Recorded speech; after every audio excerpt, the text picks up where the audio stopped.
Hello everyone, welcome to Skill Up with Dinesh. I hope you all are doing good.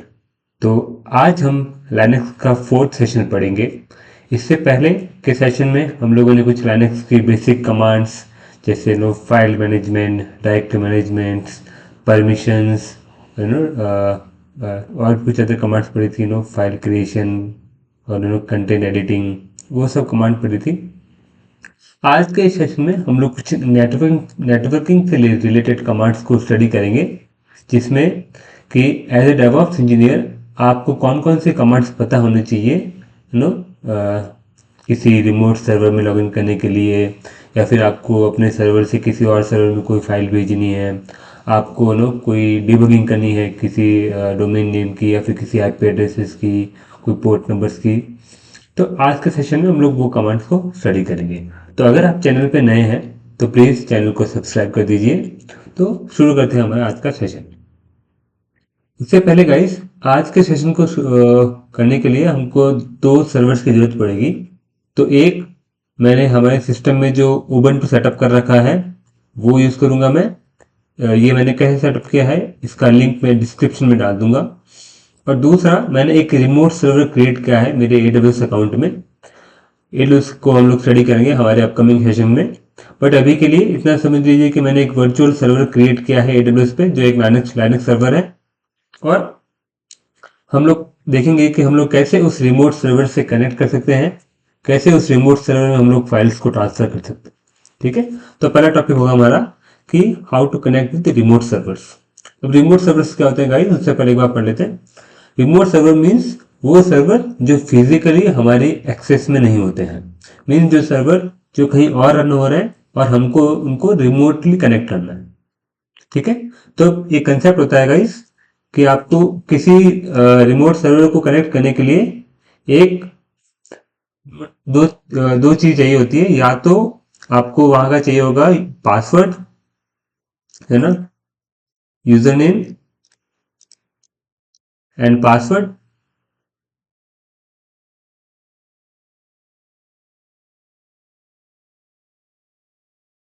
ठीक है, या फिर आपको चाहिए होगी एक प्राइवेट की, पब्लिक की।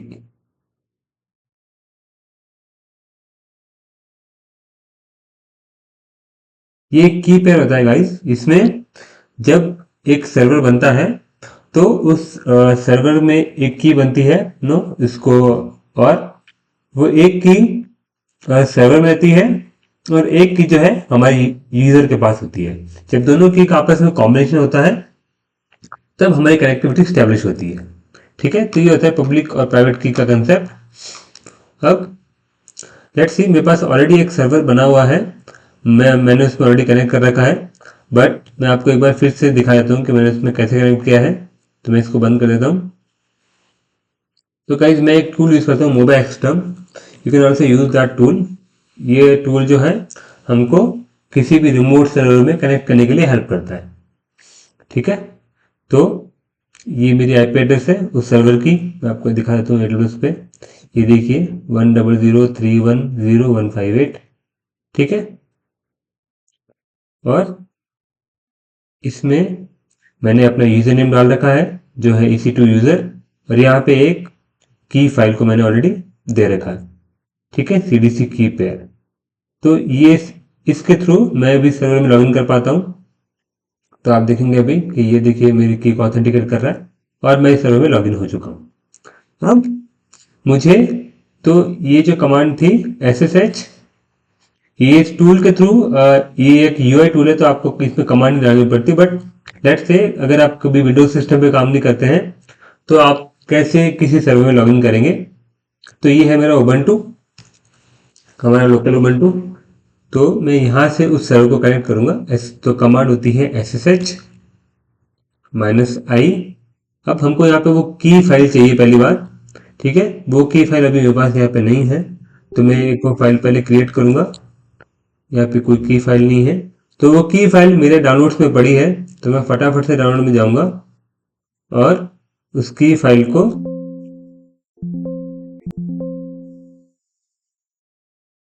ये जो है की फाइल है, इसको मैं edit open with notepad plus plus कर दूंगा। ठीक है, ये उस की का कंटेंट है। तो मैं इस कंटेंट को पूरा कॉपी कर लूंगा, कंट्रोल ए कंट्रोल सी। अब मैं मेरे उबंटू के टर्मिनल में एक फाइल क्रिएट करूंगा, लेट्स से नैनो, और फाइल का नाम दूंगा cdc, और लेट्स से इसका नाम है तो रिमोट सर्वर की डॉट पैक। ठीक है, ये फाइल मैं क्रिएट कर रहा हूँ, इसके अंदर मैं कंटेंट डाल देता हूँ, वो कंट्रोल एक्स कर देता हूँ और वाई कर। ठीक है, तो मैंने उस की फाइल को ओपन किया एज ए नोटपैड में, उसका कंटेंट कॉपी किया, यहाँ पे एक नैनो करके एक फाइल क्रिएट की और उसके अंदर मैंने वो कंटेंट डाल दिया। तो अब मेरी यहाँ पे वो की बन चुकी है, ये देखो रिमोट सर्वर की पे। अब मेरे पास वो की आ गई है, मेरे पास सर्वर का आईपी एड्रेस है, मेरे पास सर्वर का यूजर नेम है और मेरे पास सर्वर का की है।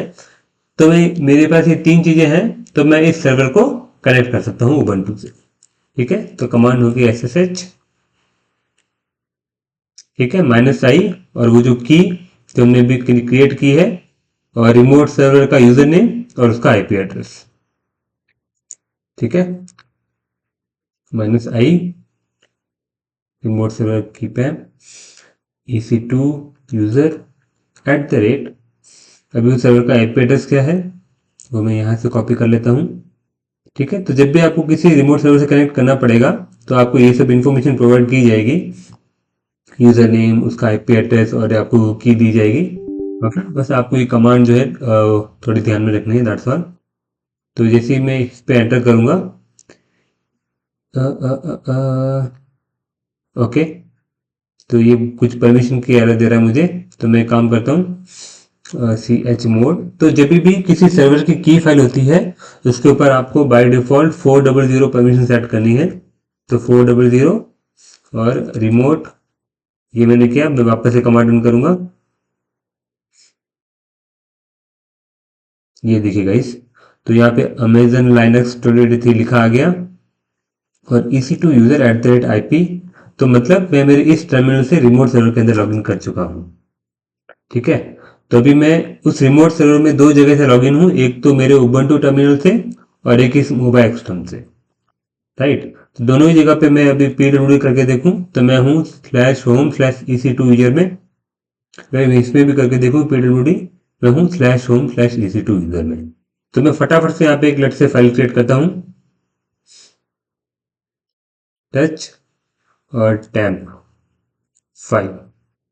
ठीक है, ये फाइल क्रिएट होगी। अब मैं यहाँ पे अगर ls करूंगा तो आप देखिए वो फाइल यहाँ पर भी आ चुकी है, क्योंकि ये सेम सर्वर है बट दोनों जगह से लॉगिन है। Clear guys? तो ऐसे करके आप किसी रिमोट सर्वर में लॉगिन कर सकते हैं। अभी मैं यहाँ से एग्जिट होता हूँ, जैसे ही मैं एग्जिट करूंगा तो मैं वापस मेरे उबंटू के टर्मिनल में आ जाऊंगा। ठीक है, तो ये थी हमारी पहली कमांड SSH, जिसके थ्रू आप किसी भी रिमोट सर्वर में लॉगिन कर सकते हैं। अब दूसरी कमांड है गाइस, हमारे पास यहाँ पे एक SCP कमांड, जिसके थ्रू आप कोई भी फाइल एक सर्वर से दूसरे सर्वर में भेज सकते हो। ठीक है, तो मेरे पास यहाँ पे कुछ फाइल पड़ी है, जैसे एक कैट फाइल है, एक डेमो फाइल है, एक VI फाइल है। तो लेट्स से मैं कैट फाइल को रिमोट सर्वर में भेजूंगा। ठीक है, तो ये मेरा रिमोट सर्वर है। यहाँ पे ls करूँ तो यहाँ पे देखो अभी कोई कैट, यहाँ पे कोई कैट फाइल नहीं है, तो मैं इसको SCP के थ्रू भेजता हूँ। SCP and command is SCP -i की फाइल, और जिस फाइल को आपको भेजना है, और रिमोट सर्वर का यूजर नेम और उसका आईपी एड्रेस कॉलन जिस पाथ पे भेजना है।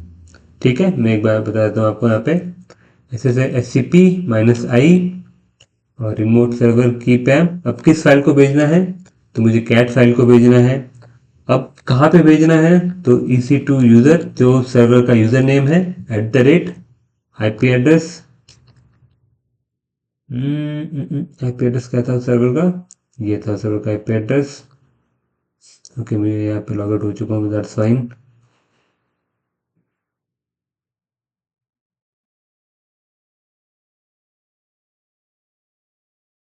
ये हुआ आईपी एड्रेस 100.31.0.158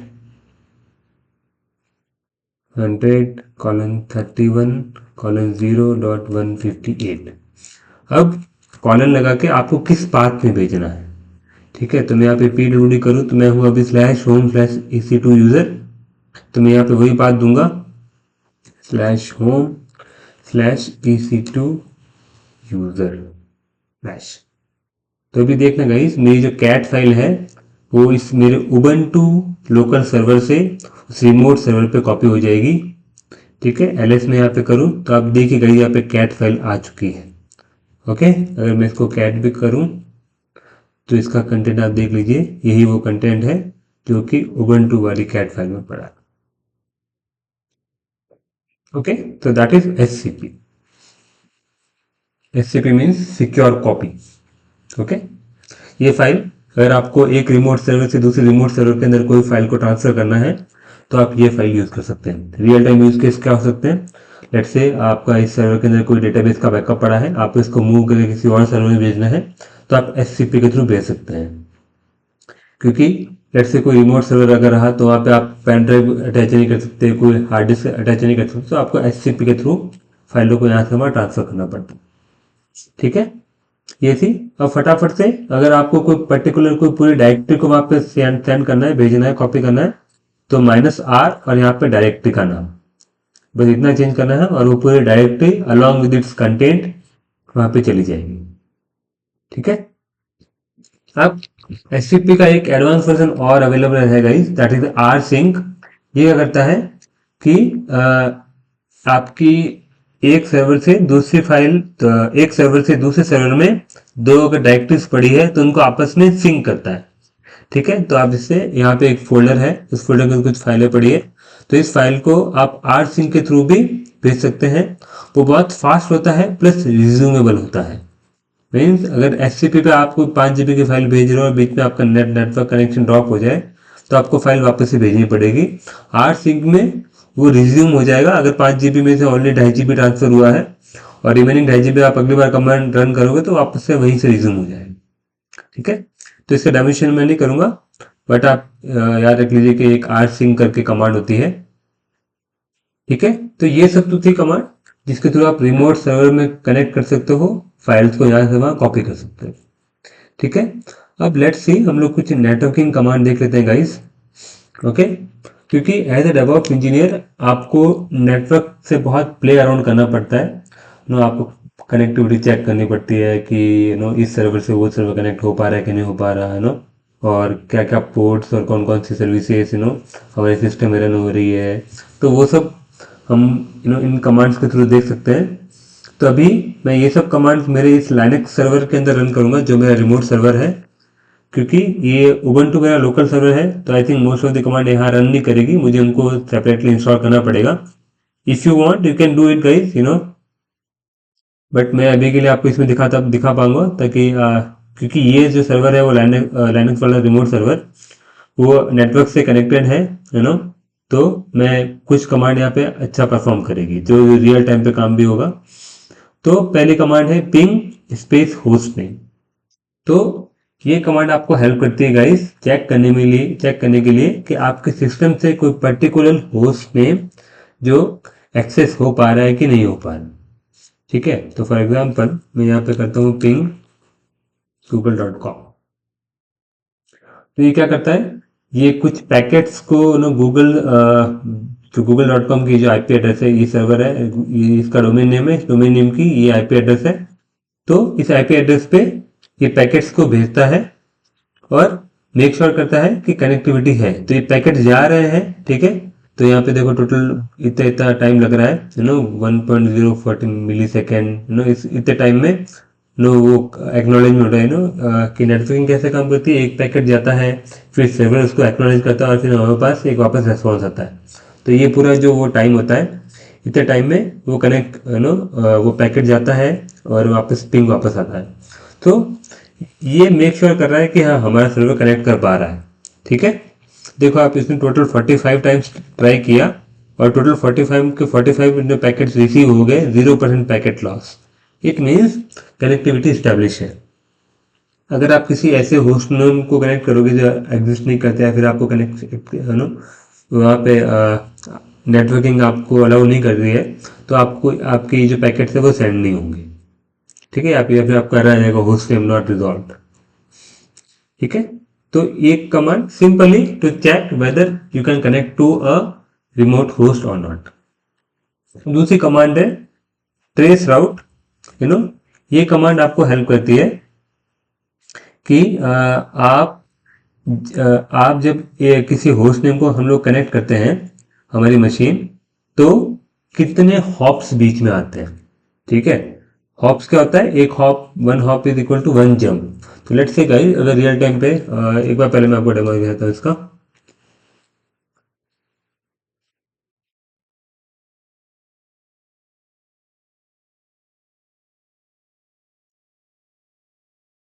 तो गाइस, ये कमांड हमको हेल्प करती है कि जब आपने किसी रिमोट सर्वर को या फिर किसी कोई कोई रिक्वेस्ट किया, तो कितने हॉप्स में आपकी रिक्वेस्ट वहां तक पहुंची है। अब हॉप्स क्या होते हैं,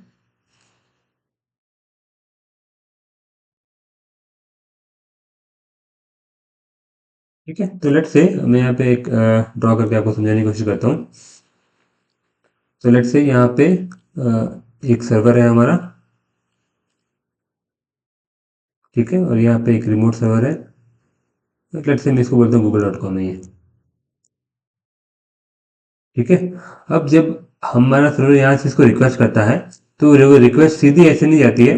इन बिटवीन क्या होता है, जैसे हमारा पहले एक वाईफाई का राउटर होगा, ठीक है,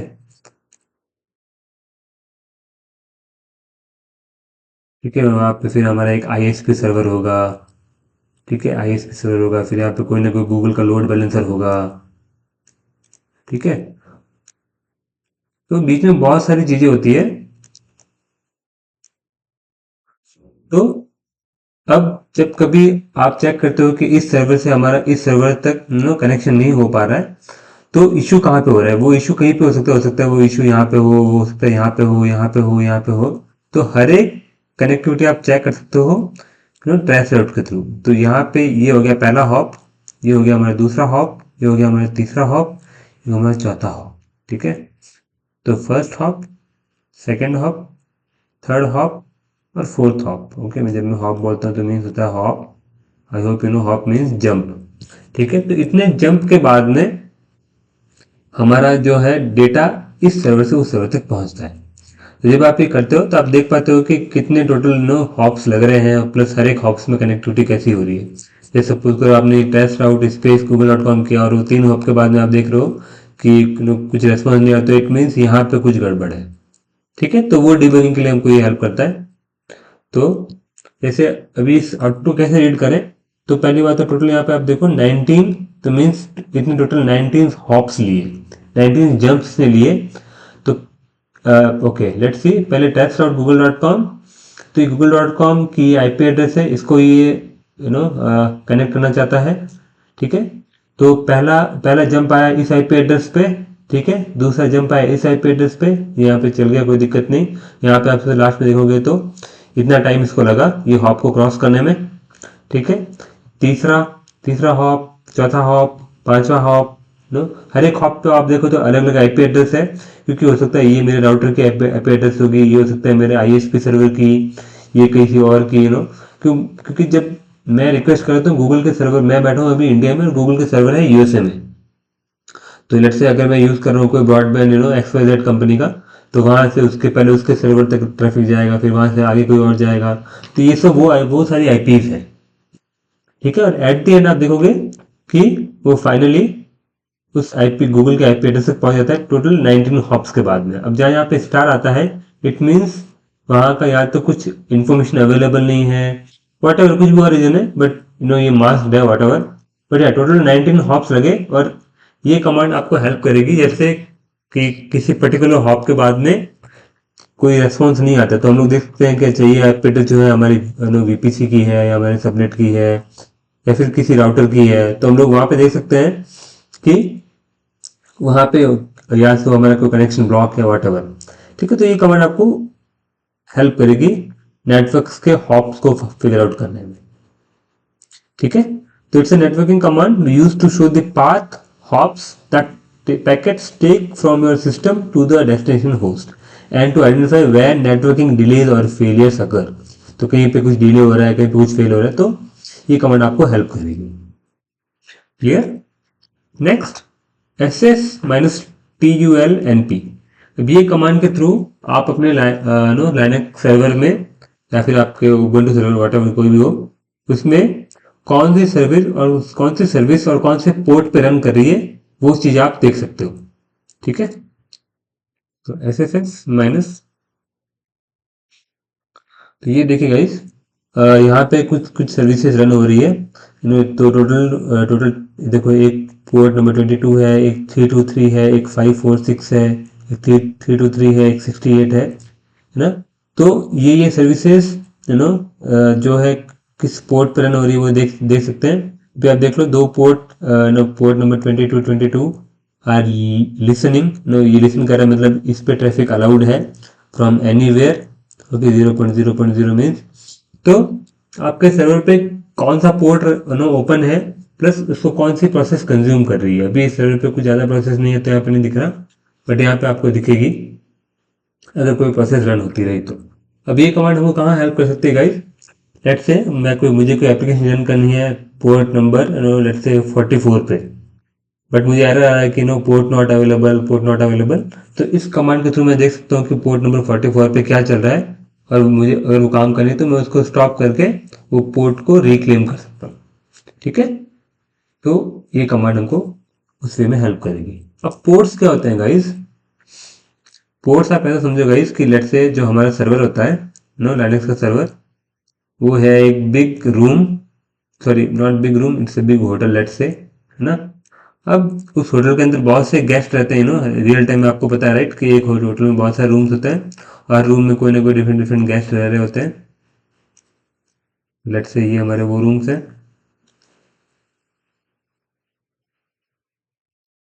अब हर एक रूम का एक अलग अलग नंबर होता है, 1 2 3 4 5 6 7 और 8। सिमिलरली लेट्स से अगर मैं इसको सेम कंसेप्ट अप्लाई करूँ हमारे लाइनक्स सर्वर पे, तो ये हमारा अगर लाइनक्स सर्वर है, ठीक है, तो यहाँ पे हर एक प्रोसेस जो है एक अलग अलग पोर्ट पे रह रही होगी, है ना, जो पोर्ट उसका एड्रेस होगा। ठीक है, सो लेट्स से यहाँ पे इस पोर्ट पे मेरा लेट्स से डेटाबेस है, और इस पोर्ट पे लेट्स से मेरा वेब सर्वर है ना, इस सर्वर पे लेट्स से मेरा कैश कैश सर्वर है ना, ऐसे। तो एक सर्वर में अगर मल्टीपल प्रोसेस रन हो रही है, तो उनका अलग अलग पोर्ट पे रन होगी, तो ताकि उनके बीच में कोई कॉन्फ्लिक्ट ना रहे। ओके, क्योंकि अगर एक ही पोर्ट पे कोई दो सर्विस रन हो रही है, तो that will be conflict. Conflict का पहले बात वो अलाउ ही नहीं होगा। ठीक है, तो हर एक सर्वर में मल्टीपल पोर्ट्स होते हैं, एक पोर्ट की रेंज होती है। अगर मैं आपको यहाँ बता दूँ, सर्वर पोर्ट रेंज 0 to 65535, इतने टोटल पोर्ट्स होते हैं लाइनक्स सर्वर के अंदर। तो आप इतनी सर्विसेज उसके अंदर रन कर सकते हो। ऑल तो बहुत ज़्यादा होती है, इतनी प्रोसेस हम लोग रन नहीं करते, एक सर्वर पे यूजली एक प्रोसेस ही रन होती है, बट स्टिल। ठीक है, अब lastly no sorry not lastly, second last, हम लोग यहाँ पे कुछ DNS and name resolution commands को देखेंगे। अभी डीएनएस और नेम रिजोल्यूशन क्या होते हैं गाइस? जब आप किसी सर्वर पे अपने किसी एप्लीकेशन को डिप्लॉय करते हो, तो बाय डिफॉल्ट सर्वर की आईपी एड्रेस होती है, बट एंड यूजर तो आईपी एड्रेस से आपकी एप्लीकेशन को एक्सेस नहीं करता। Instead they need a domain name. ठीक है, तो वो होता है डोमेन नेम सिस्टम। तो जब आप किसी सर्वर को किसी डोमेन नेम से पॉइंट करते हो, तब हमको कुछ नेम सर्वर मिलते हैं। हम लोग बात करेंगे आगे आने वाले वीडियोस में कि नेम सर्वर क्या होता है, बट अभी के लिए इतना समझ लीजिए आप कि जब किसी डोमेन नेम को किसी एक्चुअल नेम से पॉइंट किया जाता है, that is called domain name. Okay, domain name system, DNS.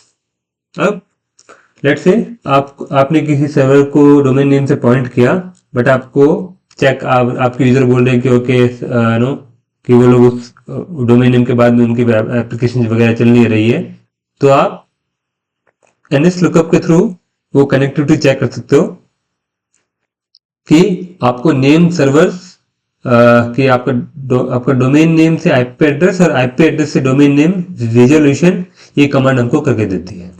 ठीक है, तो मैं अगर यहाँ पे लगाऊंगा वो कमांड एनएस लुकअप google.com, तो ये देखिए गाइस, तो इसमें मुझे कुछ गूगल के नेम सर्वर्स लाके दिए हैं। ओके, गूगल 1 2 3 4 5 6 नेम सर्वर लाके दिए हैं। इट मीन्स ये सब आईपी एड्रेस जो है गूगल से वो करती है, रिलेट करती है। ठीक है, तो ये एनएस लुकअप से आप किसी भी सर्वर के नेम नेम सर्वर्स को लोकेट कर सकते हो। ठीक है, query DNS servers and resolve domain names to IP address and vice versa. अब इसकी ये यूजुअली कम कम काम आती है। वाई? क्योंकि इसका एक पावरफुल अल्टरनेटिव हमारे पास है, dig google.com। ये क्या करती है? dig कमांड, आप जब किसी डोमेन के अंदर बहुत सारे नेम सर्वर्स पॉइंट होते हैं, प्लस वो अलग अलग टाइप्स के होते हैं। नेम सर्वर क्या होते हैं, नो टाइप्स ऑफ रिकॉर्ड्स क्या होते हैं, इसके बारे में हम लोग आने वाली वीडियो में बात करेंगे। बट अभी के लिए आप ऐसा समझ लीजिए कि किसी डोमेन नेम से कितने नेम सर्वर्स अटैच्ड हैं, वो किस टाइप के हैं, वो इन्फॉर्मेशन हमको इससे मिल जाती है। तो अगर मैं यहाँ पे करूँ dig google.com, तो आप देखेंगे google.com के नेम सर्वर्स हैं जो टाइप ए के हैं, वो यहाँ पे लिस्ट हो रहे हैं। वो भी है, देखो अगर आप देखो एनएस लुकअप ने उनको लगभग सेम ही लिस्ट लाके दी थी, 101 138 139 113 130 102। तो ये क्योंकि आईपी एड्रेस चेंज नहीं हो गया ना, वो तो सेम है ना। बट ये dig कमांड हमको और डिटेल्ड वे में लाके देती है ना, सारे रिकॉर्ड्स को। ये रिकॉर्ड्स क्या होते हैं, ये कमांड मैं आपको रियल टाइम में बताऊंगा जब हम लोग एडब्ल्यूएस के अंदर हैंड्स ऑन कर रहे होंगे। जैसे हम लोग एक सर्वर बनाएंगे, उसको किसी आईपी से पॉइंट करेंगे, और फिर हम लोग देखेंगे कि वो जो डोमेन नेम है वो किस आईपी से पॉइंट हो रहा है, वो किस नेम सर्वर से पॉइंट हो रहा है। तो वो उस लेवल की जब डिबगिंग होती है तो वहां पे हमको ये कमांड हेल्प करती है, dig कमांड। ठीक है, तो ये थी कुछ डीएनएस रिलेटेड कमांड्स। तो यहाँ पे मेन दो ही कमांड है, एक तो एनएस लुकअप और एक dig। और आपको किसी नेटवर्क की कनेक्टिविटी चेक करनी है तो पिंग कमांड है, हॉप्स चेक करनी तो ट्रेस राउट है। ठीक है, अब है कुछ यहाँ पे HTTP और API टेस्टिंग, या फिर आपको कोई फाइल डाउनलोड करनी है किसी वेबसाइट से, किसी URL से, व्हाटएवर, तो आप वो चीज़ें कैसे करेंगे। तो पहले कमांड तो हमारे पास होती है कर्ल। ये कमांड क्या करती है, अगर कोई वेब पेज है, ठीक है, तो उसका सारा कंटेंट आपको आपका टर्मिनल पे दिखाती है। अगर मैं यहाँ पे दिखाऊं, मैं एक एग्जांपल ले लेता हूँ पहले, लेट से विकिपीडिया लिनक्स। लेट से कि ये पेज है ना। अगर अभी मैं इसको कर्ल करूंगा तो ये सारा HTML कंटेंट है जो यहाँ पे आ जाएगा। तो कर्ल, ये देखिए पूरा कंटेंट यहाँ पे आ गया। ठीक है, तो इससे पता चलता है कि हाँ, हम ये कमांड एक और चीज सिग्निफाई कर देती है गाइस कि हाँ, इस सर्वर से मैं wikipedia.com को रीच आउट कर पा रहा हूँ, तभी तो आउटपुट आ रहा है, राइट। अब ये कमांड कैसे क्यों यूज होती है गाइस, लेट्स से कि आपका एक नेटवर्क है, आपके उस नेटवर्क के अंदर ये कोई सर्वर है, और वहाँ पे एक वेब एप्लीकेशन भी होस्टेड है। बट आपको उसको वेब एप्लीकेशन को एक्सेस करना है इस सर्वर से कि वो एक्सेस हो रही है कि नहीं हो रही है, हो रही तो वो क्या रेस्पॉन्स दे रही है। तो आप कर्ल और आपकी उस वेबसाइट का एड्रेस डालोगे तो आपको रेस्पॉन्स मिल जाएगा। तो रेस्पॉन्स मिलेगा तो आप मेक श्योर कर सकते हो कि हाँ, कनेक्टिविटी है। और कभी कभी लेट से आपको कुछ स्क्रैपिंग करनी है वेबसाइट की, तो भी आप कर्ल कर सकते हो। बट मोस्टली जो कर्ल कमांड है वो एपीआई टेस्टिंग में यूज होती है गाइस। अब एपीआई क्या होती है, दैट इज जो डेवलपर जो एपीआई बनाते हैं, API basically application programmable interface. किसी एप्लीकेशन को किसी एप्लीकेशन में कुछ एपीआई एंड पॉइंट होती है जिसके थ्रू हम लोग उसके अंदर कुछ डेटा को या तो पास कर सकते हैं, कुछ डेटा को रिट्रीव कर सकते हैं। ठीक है, तो ये मोस्टली उसके लिए यूज होती है। जैसे कि कर्ल, यहाँ पे मैं कुछ पोस्ट कर रहा हूँ, ये उसका डोमेन नेम है एपीआई का एंड पॉइंट है व्हाटएवर, और मैं यहाँ पे जो पैरामीटर पास कर रहा हूँ, ठीक है, यूजर नेम और पासवर्ड, इससे मैं इस एपीआई से कनेक्ट हो सकता हूँ और उस एपीआई के अंदर कोई ऑब्जेक्ट क्रिएट कर सकता हूँ, कुछ ऑब्जेक्ट की डिटेल फैच कर सकता हूँ, मेथड्स होते हैं कुछ गेट, पोस्ट, डिलीट। तो मेनली एपीआई टेस्टिंग के लिए ये कमांड यूज होती है। ठीक है। अब हमारी लास्ट कमांड है वो है wget।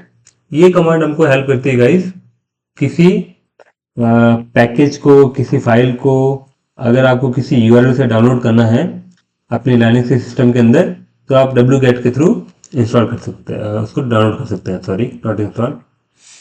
तो लेट्स से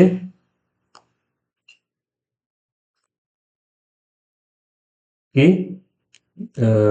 ये एक लोकेशन है गाइस, मैं एक बार ओपन कर लेता हूँ आपके सामने ये क्या है। ये एक जेक्यू पैकेज है।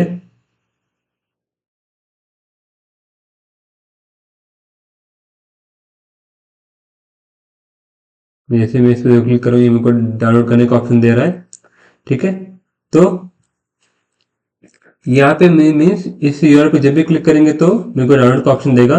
तो इसको मैं सिंपली wget के थ्रू मेरे सिस्टम में डाउनलोड कर सकता हूँ, wget और वो यूआरएल डाला तो ये देखिए कुछ डाउनलोड हो गया अराउंड 3.77 MB का।